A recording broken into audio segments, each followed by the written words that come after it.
Alright guys, as many of you know, or if you're watching this video, you know that the Articats have pretty sloppy steering, and maybe yours does too if that's why you're watching this. But you get your back and forth movement. I already fixed this one. This one only goes about this far. On the race chassis, it's that little block right there. But this sled's good. The XF, that's good. That is actually really tight. However, on the M8000,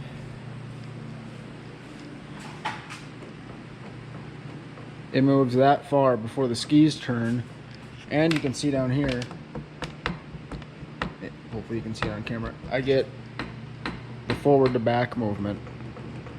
So I got in the mail, BDX SSI makes a steering slop kit that apparently there's an upper and a lower, and it's supposed to solve that issue on these.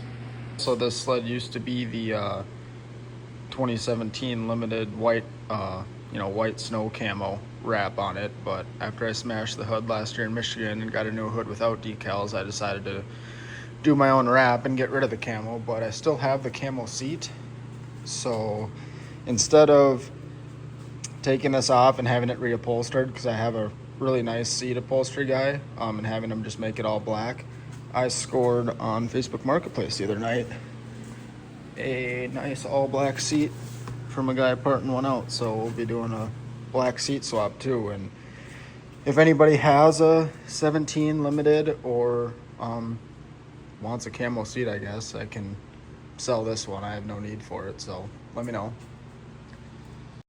Now obviously you're always going to have just a little bit of the side to side motion. I mean, these are both brand new skidoos and they wiggle just a little bit, but you should not have the forward and back motion or have it be that bad. Most important piece in the box right here, stickers. But in all seriousness, 2012 plus Articat upper and lower steering slop kit. But I've never installed or fixed the steering on these sleds before, so I'll get the hood and everything off and figure this out, I guess. Alright, so you don't have to take the gas tank off. I did just so I could get at this plug and tape these off because I'm not using that anymore. But you do have to take the pipe off, I found out, because down in here you have to get this cotter key off and take this nut off, and the pipe is pretty much right up against that.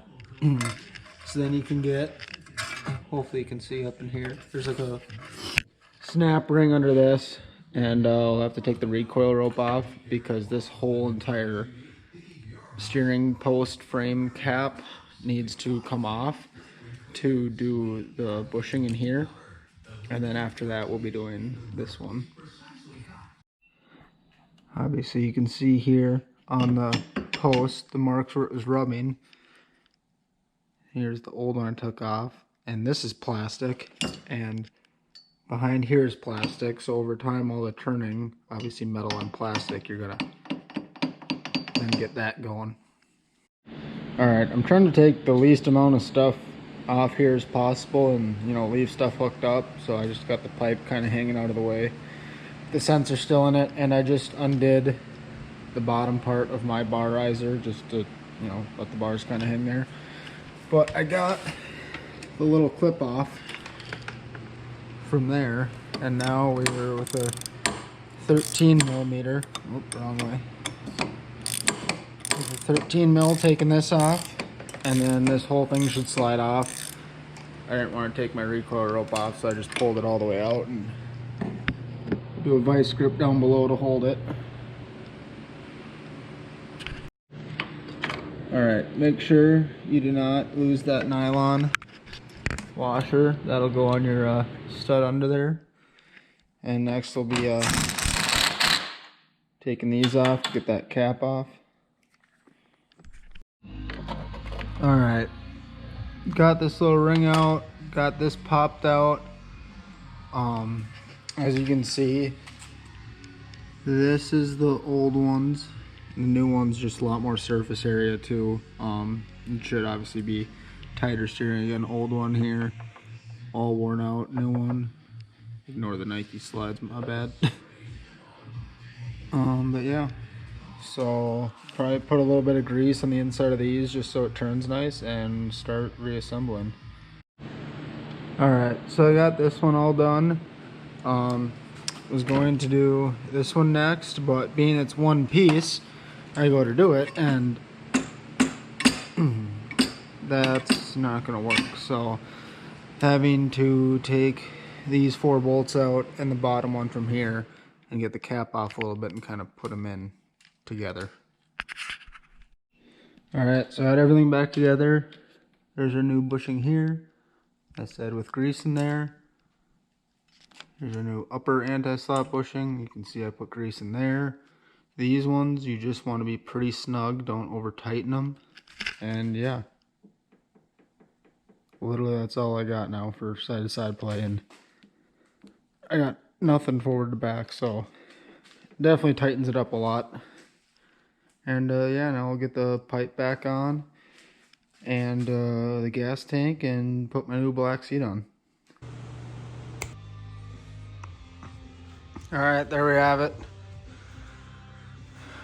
New black seat is all on, looks good. Sled's all put back together. So like I said, there you can see our upper and lower 2 new bushings, and yeah. And that's all that moves.